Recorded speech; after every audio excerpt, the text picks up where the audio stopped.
अस्सलाम वालेकुम everyone, welcome to my YouTube channel. आज की जो वीडियो है उसमें हम ये प्यारी सी ट्रे बनाना सीखेंगे। इसके लिए सबसे पहले मैंने अपनी ट्रे को जो था वो प्राइम कर लिया था। ये MDF की ट्रे है और इसमें मैं ये वाला राइस पेपर जो है यूज़ करूँगी। राइस पेपर आपने देख लिया कि वो बहुत छोटा था, लेकिन उसको यूज़ करने का तरीका यह था कि मैंने उसको कट करके अपने साइज़ के मुताबिक एडजस्ट कर लिया। मैंने उसके कॉर्नर्स अलग करिए और उसका जो मिडल वाला पार्ट था उसको मैंने अलग कर लिया। अपनी डेकोपोज ग्लू लेकर मैंने इन कॉर्नर्स को और जो भी मैंने कटआउट्स राइस पेपर की बनाए थे उनको मैंने इस तरह से करके पेस्ट कर दिया। एक टॉप कोट मैंने ऊपर से ग्लू का उस पर कर दिया to protect the rice paper, और बाकी उसके बाद जो है ना मैं इसको एक और कोट भी करूँगी। इसी तरह से दूसरा कॉर्नर भी और बाकी सारे कॉर्नर्स भी मैंने अप्लाई कर दिए कॉर्नर्स बनाने के लिए अपनी ट्रे के। और इसके बाद फिर जो मिडल वाला पार्ट था मैंने उसको भी जो है वो बंच को मैंने फ्लावर्स वाले मिडल में उसको रख दिया, ठीक है, क्योंकि इसकी अलाइनमेंट जो थी राइस पेपर की इसी तरह ज़्यादा अच्छी आ रही थी। हालांकि वो राइस पेपर तो बहुत छोटा था, लेकिन मैंने उसको एडजस्ट ऐसे किया कि वो मेरी पूरी ट्रे पे जो था वो ईज़िली आ गया था। ये 19 इंच लॉन्ग जो थी ये ट्रे थी। फिर मैंने उसकी पोजीशन देखी है किस तरह से फ्लावर ज़्यादा अच्छा लग रहा था, मुझे वो इस तरह से ज़्यादा सूट कर रहा था, तो मैंने अपनी डेकोपोज ग्लू के साथ उसको भी अप्लाई कर दिया। पहले मैंने बेस पे ग्लू लगाई और उसके बाद मैंने उसी ग्लू से उसको टॉप कोट भी किया।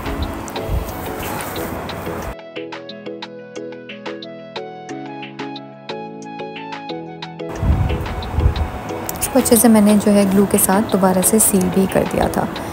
इसके बाद मेरे पास यही जो था पेपर उसके कुछ कटआउट्स पहले से पड़े हुए थे। मैंने इसको 2 राइस पेपर्स यूज़ किए, एक तो कॉर्नर के लिए मैंने और मिडल पार्ट के लिए कर दिया। दूसरे के पास जो मेरे पास उसका मिडल पार्ट ऑलरेडी मैं यूज़ कर चुकी थी, लेकिन कॉर्नर्स मेरे पास थे, तो मैंने साइड्स उसकी और छोटे छोटे फ्लावर्स उसमें से उठाकर इसका पूरा एक सॉर्ट ऑफ बॉर्डर बना दिया। और कॉर्नर्स के दरमियान वाली भी जो जगह थी वो भी मैंने उस पूरे राइस पेपर के साथ कवर कर दी कि उसकी अलाइनमेंट मैंने ऐसे रखी थी कि फ्लावर्स एक दूसरे के साथ मैच करें और ऐसे ओवरलैप भी ना हो पेपर, ठीक है। इसके बाद मैंने अपनी ब्लूबर्ड की पॉलीयूरेथेन क्लियर कोट लिया और उसके साथ मैंने इसको राइस पेपर को दोबारा से सील कर दिया। ये स्टेप इसलिए ज़रूरी होता है कि जब आप ब्लेंडिंग करते हैं तो कुछ पेंट जो होता है वो राइस पेपर के ऊपर भी लग जाता है, तो बाद में उसको आप इजीली रिमूव कर सकते हैं। इसकी सीलिंग के बाद नेक्स्ट स्टेप जो था वो था ब्लेंडिंग का। ये राइस पेपर चूँकि बहुत लाइट कलर्स के साथ था और इसको ब्लेंड करना भी थोड़ा सा टेक्निकल था। पहले तो मैंने जो इसका राइस पेपर का बेस शेड था जो कि मुझे थोड़ा सा पर्ल वाइट सा लग रहा था, उसको मैंने उठाया और मैंने ओवरऑल पूरा एक बेस शेड कर दिया।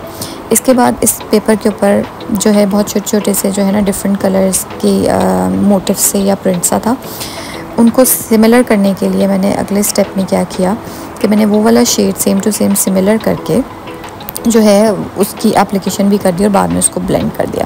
पहले मैंने ब्रश के साथ शेड को अप्लाई किया, बाद में मैंने स्पॉन्ज लेके अच्छे से उसको जो था वो स्मूथ कर दिया ताकि कहीं से भी कोई भी जो है अनइवन पेंट के स्ट्रोक्स ना आए।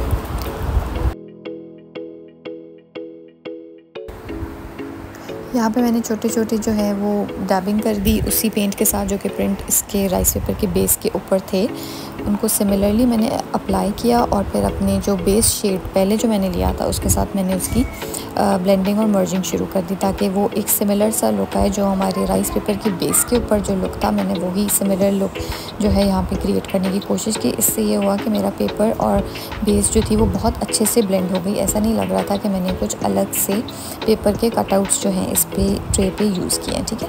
वही सिमिलर शेड्स जो है मैं उठा के जो है ना अच्छे से इनको शेड्स को आपस में जो है इनको ब्लेंड कर रही हूँ। थोड़ा सा यहाँ पे मैंने मस्टर्ड शेड लिया क्योंकि इसमें कॉर्नर्स पे मस्टर्ड शेड के मोटिव्स प्रिंट भी बने हुए थे, तो उसको एक ऑल ओवर लुक देने के लिए मैंने साथ ही उस शेड का भी हल्की हल्की जगह पे एप्लीकेशन कर दी ताकि जो है हमारी ब्लेंडिंग जो है वो अच्छे से हो जाए।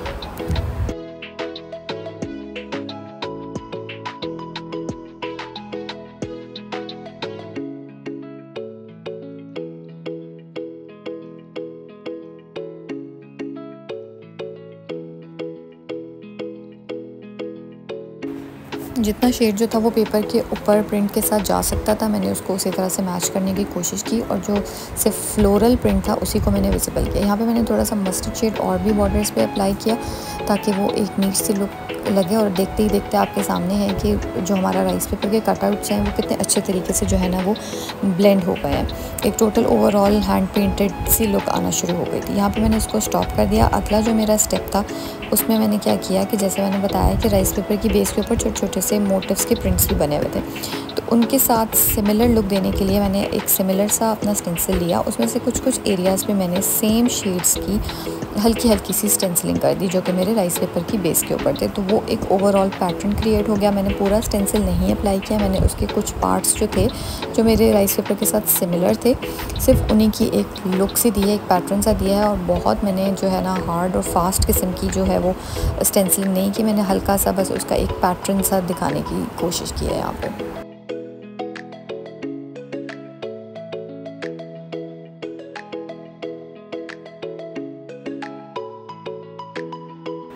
और यहाँ पे जो थी ब्लेंडिंग वो कंप्लीट हो चुकी थी। बहुत अच्छे से जो था ना राइस पेपर और हमारी बेस जो थी वो बिल्कुल न्यूट्रल हो गई थी और बिल्कुल एक जैसी हो गई थी। अब मैंने वही शेड जो मैंने अंदर बेस पे लिया था, पर्ल वाइट और ग्रीज शेड को मिक्स करके मैंने एक शेड बनाया, क्योंकि मेरे क्लाइंट की डिमांड थी ये थी कि उनको बिल्कुल सिंपल सा और आइवरी सा शेड चाहिए। तो वही शेड मैंने क्रिएट किया और बाकी जितनी भी ट्रे की बेस थी उसको मैंने उसके साथ जो था ना अच्छे से 2 कोट कर दिए थे। और उसके बाद मैंने इसको सील भी कर दिया था। ट्रे का इनर पार्ट मैंने ग्लॉस से सील किया और आउटर पार्ट जो था उस पर मैंने पॉलीयूरेथेन मैट फिनिश में किया। यहाँ पे क्या था कि मैंने थोड़ा सा मेरा राइस पेपर जो था वो उसके प्रिंट्स छुप गए थे ड्यू टू ब्लेंडिंग, तो उनको इन्हांस करने के लिए और थोड़ा सा इस मोटिव को थोड़ा सा इनलार्ज करने के लिए मैंने हैंड पेंटेड करके सिमिलर सी, जैसे उस पर लीव्स और पेटल्स वगैरह और जो फ्लावर्स बने हुए थे, मैंने सिमिलर शेड्स उठाए और उनके साथ थोड़ी सी खुद से जो थी वो ड्राइंग कर दी। और वो बहुत प्यारे से जो था ना बेस और राइस पेपर जो था वो बहुत अच्छे से ब्लेंड हो गए थे। सारे वो जो छुप गए थे जो मेरा पेपर, वो सारा दोबारा से जो था वो क्लियर हो गया। उसके बाद मैंने एक टॉप कोट किया। ट्रे के इनर पार्ट को मैंने जैसे बताया कि मैंने उसको पॉलीयूरेथेन ग्लॉस में किया था, बाहर वाला जो था वो मैट फिनिश में किया था। और ये मेरी ट्रे जो थी रेडी थी। आई होप कि आपको ये अच्छा लगा होगा। अपनी फीडबैक ज़रूर दीजिएगा। कोई भी क्वेश्चन हो you can ask me on Instagram और you can ask me here in comments. Thank you for watching. Take care. Bye bye. अल्लाह हाफिज़। Don't forget to subscribe my channel.